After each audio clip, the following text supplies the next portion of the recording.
How are you all doing today? Welcome to this Street Bishops Ministries video. There's been a lot of conversation over the last year about outreach, about what makes Street Bishops different than other ministries. Now, each of you run your own ministry as you choose, as we should.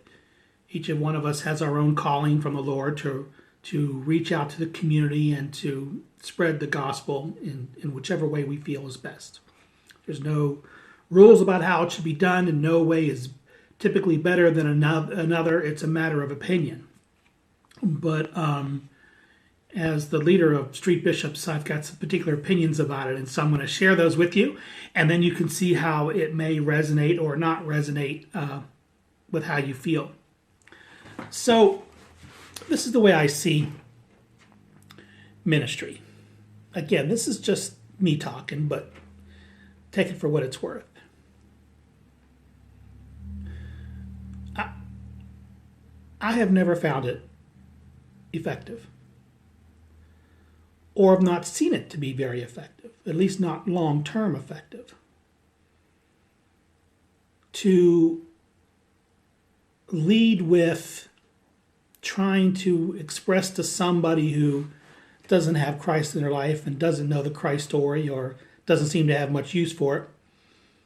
And if we're trying to bring that message to them, the direct in-your-face first thing that you say, I'm here to talk to you about Jesus, or do you know Jesus? I find that to be sort of offensive just on the face of it. If someone doesn't know you, if it's the first time they've met you, especially if it's the first time they've met you, you have no right to speak into their life or ask personal questions. It's just rude.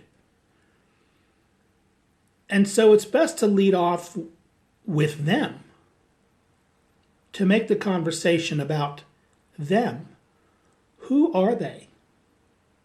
What do they do? What do they need? Are they happy? Are they sad? To really get to know the other individual as best you can. And then later on in the conversation or in future conversations, while you're addressing the needs of their humanity,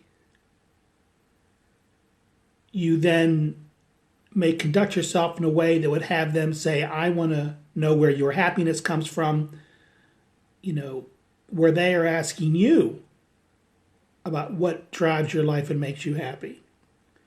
Or where you can offer advice, say, if it was me, I would do X, Y, Z, but that's just me because I'm a Christian and I sort of do things that way.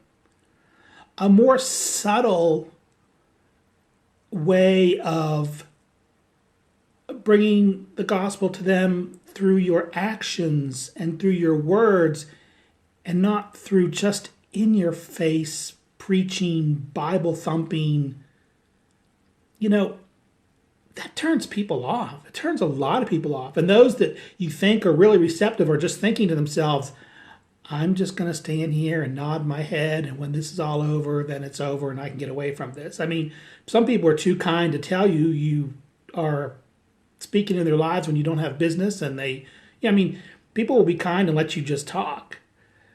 I think people just don't realize how ineffective it is and how rude it is just to be Bible thumping on someone's head from the first moment they meet them. Also, to make the ministry about Bible thumping. Christ washed the feet of others, and he tended to the sick, and he fed the hungry. Christ was a man of action. And in the midst of his action, he spread the word. And I think that's the only example that makes sense for us, is to be people in action. That's why we call it street bishops. We're on the streets. We're helping those who are in need. Their need at the moment may not be Jesus. Now, you may think it is, and that's fine that you think it is. But their immediate need may be food or shelter or love or someone to listen to them or a ride somewhere or a sandwich. They've got some real immediate needs. And when we're there to attend to their real immediate needs, we're also there to share what makes us feel loved. We're there to share with them what makes us tick, what gives us hope. And we want to share that with them after we have a relationship with them. We want to have a relationship with them at first. Then they're receptive to what we're saying. And they'll be receptive to our future contact to assist them along the way. I always say, to quote unquote bring someone to Jesus and then never speak to them again or just send them on their way, you're better off to have never done anything at all. People need to be mentored. They need to be guided and assisted as they try to adapt their lives to the ways and thinking of Christ. They need your assistance. And so that takes relationship.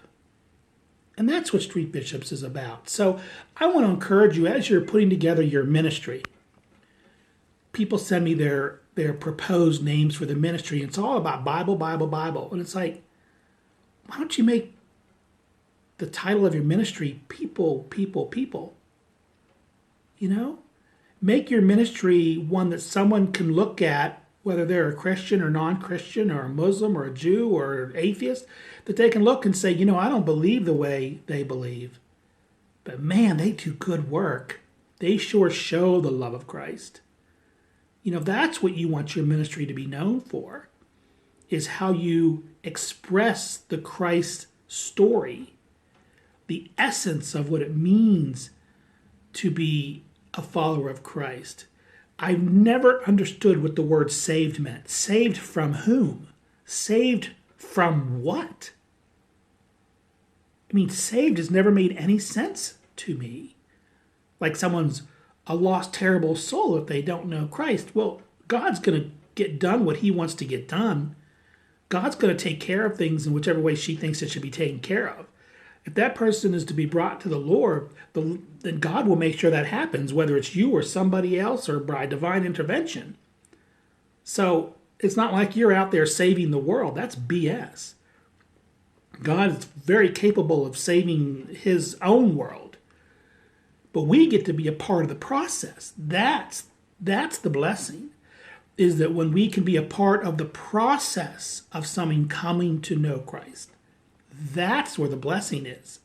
Not just for the individual who has the aha moment that I don't need to be alone. I don't need to feel alone. I'm not alone. I have the Holy Spirit with me.